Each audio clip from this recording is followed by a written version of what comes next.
దగ్గర దగ్గర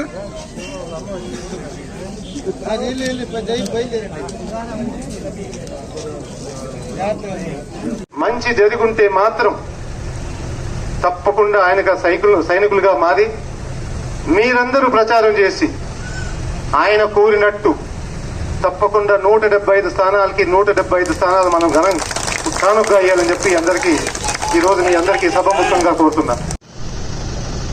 మళ్ళీ చంద్రబాబు గారు చూస్తే ఒక పెద్ద రాజధాని కడతామన్నారు. దాదాపు 5 లక్షల కోట్లు అక్కడ ఓన్లీ ఇన్ఫ్రాస్ట్రక్చర్ డెవలప్మెంట్ కోసం ఖర్చు అవుద్దన్నారు. కానీ మన ముఖ్యమంత్రి గారు ప్రతి గ్రామంలో రాజధాని కట్టాలని చెప్పి సచివాలయం, రైతు భరోసా కేంద్ర, డిజిటల్ లైబ్రరీ అవన్నీ కట్టి ప్రతి గ్రామంలో ఒక రాజధాని తయారు చేశారు. ఆ మార్పు మీరు గమనించాలి. ముందు బయటికి పోయి పని జరిగేది ఇప్పుడు మన గ్రామాల్లోనే పని జరిగిపోతాం. మీరేమన్నా కావాల్సి ఉంటే సచివాలయం పోతే వాలంటీర్ని అడిగితే ఎవరికి అర్హత ఉందో దాదాపు అందరికి వస్తుంది.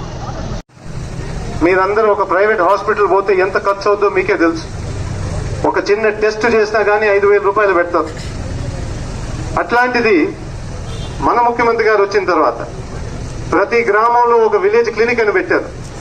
వినపడేటట్టు జై జగన్. ధన్యవాదాలు.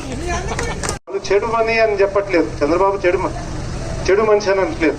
వాళ్ళ ఆలోచన అట్లాంటిది, మన ఆలోచన అట్లాంటిది. అందుకు మీరు గమనించాలి, ఎవరి ఆలోచనతో ప్రజలు ముందుకు పోతారు, రాష్ట్రం ముందుకు పోతుంది.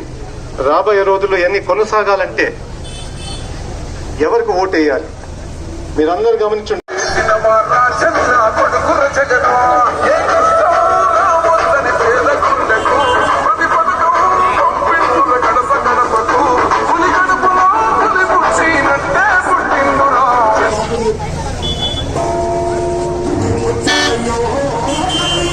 నమస్కారం అండి.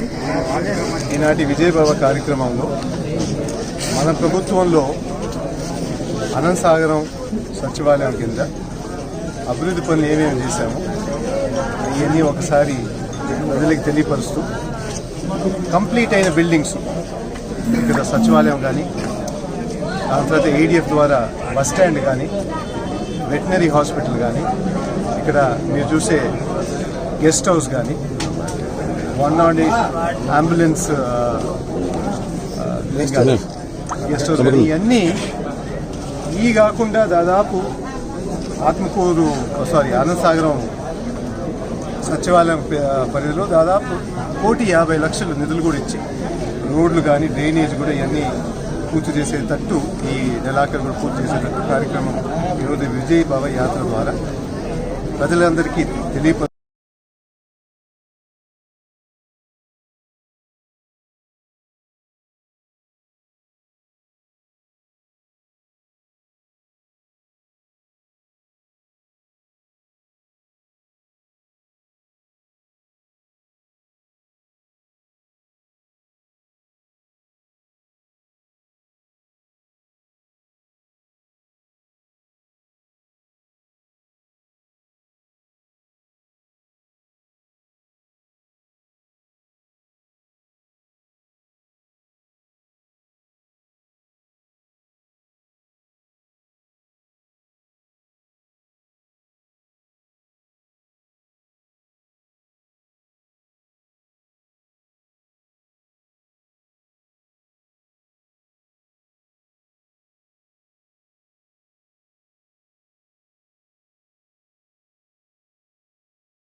మరిన్ని వీడియోస్ కోసం ఛానల్ ని సబ్స్క్రైబ్ చేయండి. లేటెస్ట్ అప్డేట్స్ కోసం వాట్సాప్ ఛానల్ ని ఫాలో చేయండి. అండ్ లింక్ డిస్క్రిప్షన్ లో ఉంది.